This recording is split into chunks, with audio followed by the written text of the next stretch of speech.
In today's Leeds news, Leeds agree deal for Harry Wilkson, academy in EFL Trophy, new deals for goalkeepers, Julian Brandt latest, and Chelsea eye Gabriel Gudmundsson move.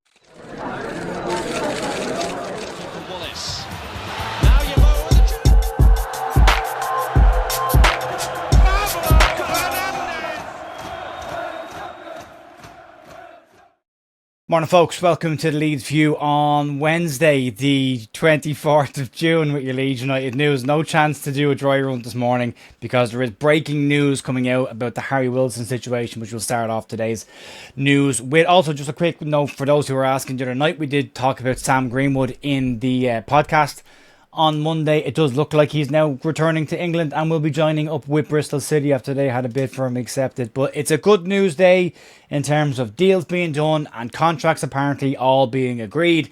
And we'll start off and we'll get stuck straight into this and we'll talk about Harry Wilkson to Leeds. It's done.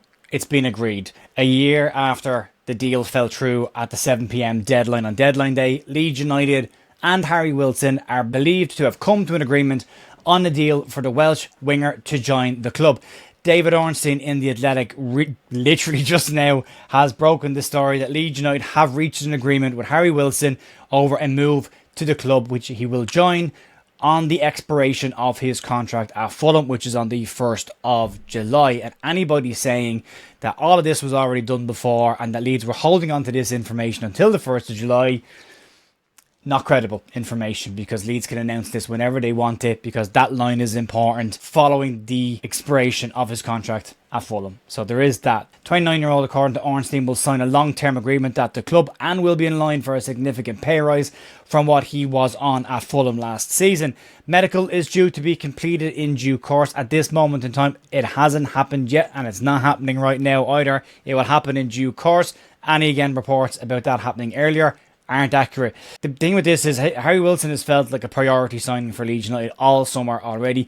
You go back to that 7 p.m. deadline and it left Leeds really short when that deal fell through at the last minute. Leeds have continued their interest in him. There were also talks over the weekend that Harry Wilkson did speak to all of the Leeds United Welsh internationals that he has played with to get a kind of an insight and indication into what it was like at Leeds United, what he could expect. He's played at Elland Road. He knows what it's like.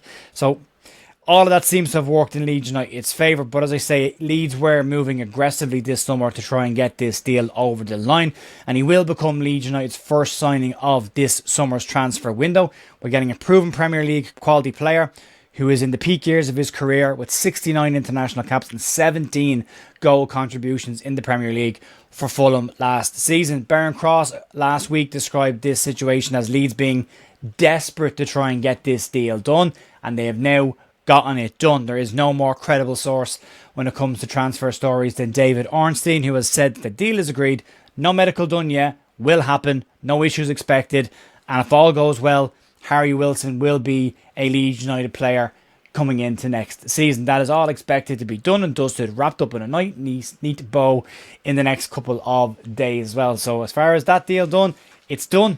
Leeds have got their first player of this summer's transfer window, and it's a good one because it does box off a position that we've had an issue with. That right hand side, we haven't had balance. Brendan Aronson's done a fine job in that position, but when you've got Okafor on the left coming in onto his right, Daniel Farke likes balance. He wants a left footer coming in off the right hand side, and he gets that now with Harry Wilkson. Still expect Leeds to look for a number 10.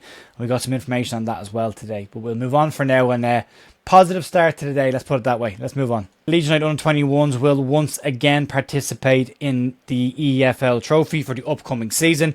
With the groups being drawn tomorrow, which will be Thursday, depending on when you're watching this, there is a potential in this situation for Leeds to end up in an all-Yorkshire group, which would be very interesting. Leeds are one of 16 Premier League sides that have been invited to compete in the EFL Trophy again this year, along with the likes of Arsenal, Chelsea, Liverpool, Manchester City and Spurs. And the draw, as I say, takes place tomorrow at 2:30 p.m, with Leeds being assigned ball number 3 for that. There is a possibility, as I say, that Leeds could end up in a group with Yorkshire teams. The likes of Bradford City, York City and Rotherham are all named as clubs they could end up in a group with. It would be interesting to get York in that group because Obviously, Leeds on 21's playing York, so it's a double home game for both sides. The top two teams on each of those groups will progress into the next round. The quarterfinals will take place on February 15th. Semi-finals will take place the week of March 8th, and the final will take place the week of Sunday, the 11th of April.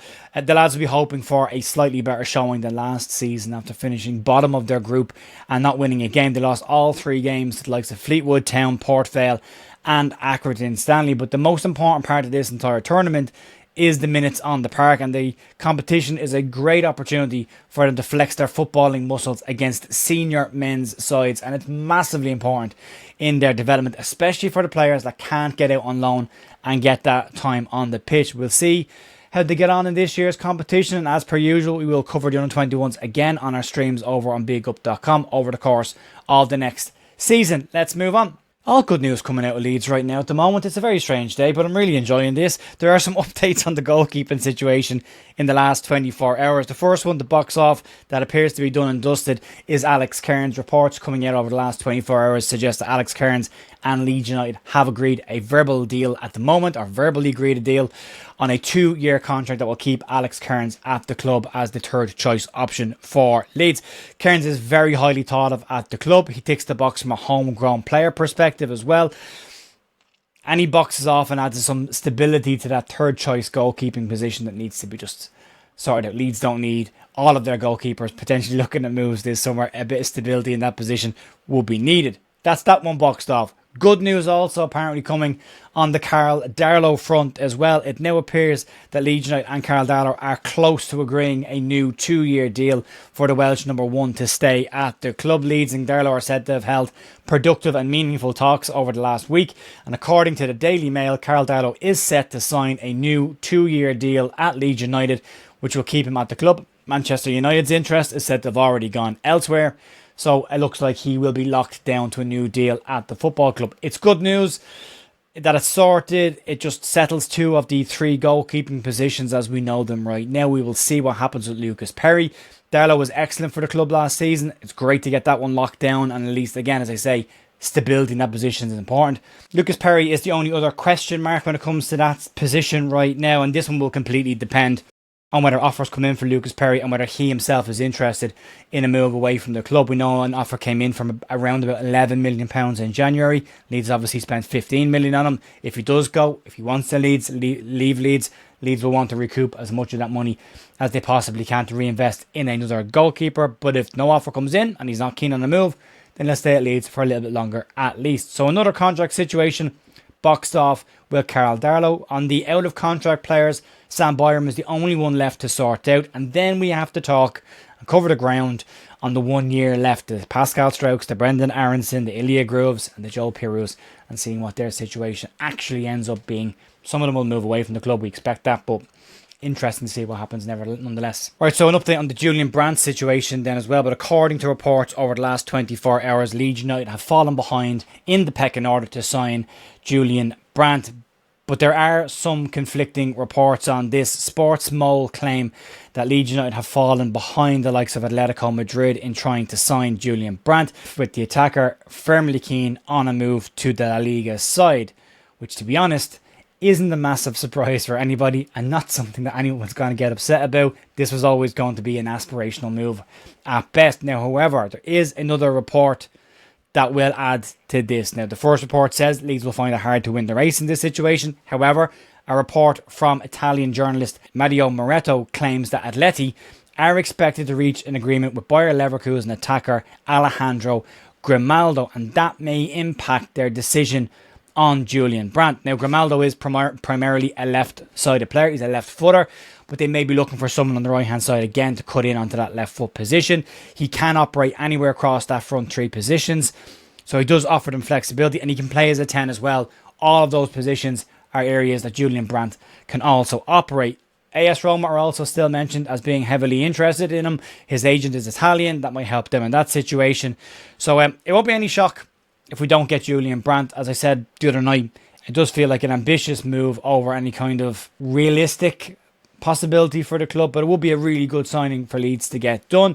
We'll see what happens. It does look like Grimaldo is done and dusted to Atleti, so maybe that changes the ground on Julian Brandt at this moment in time, we'll have to wait and see. Let's move on. Potential one to keep a bit of a close eye on this morning. A report from Swedish outlet Expressen claims that Chelsea have Leeds United left-back Gabriel Gudmundsson very firmly on their shortlist as a replacement for Marc Cucurella in this summer's transfer window. Cucurella, who has obviously moved to join Jose Mourinho at Real Madrid. Expression sources in England claim that Gabriel Gudmundsson is one of several options that Chelsea are looking at this summer, with the 27-year-old Swede impressing in his debut season in the Premier League. The report is clear, though, that nothing imminent is expected. That's reality, because Gabriel Gudmundsson's at the World Cup right now with Sweden. But it does say that should Leeds decide to sell Gabriel Gudmundsson, they might be able to get a significant profit on the initial £11.5 million they paid Lille for him last summer. However, in reality on this, because it's going to flood the socials today, in reality on this link is not coming from what you would class as a top tier or even a second tier news outlet. It's coming locally. I would assign the appropriate level of skepticism to this one. The outlet says unnamed sources in England. There's a wording there that's interesting. No mainstream outlet has picked this up as of yet, and I don't mean Team Talk. I mean a mainstream outlet like the Yorkshire Evening Post or The Athletic or Sky Sports. None of them have picked it up just yet.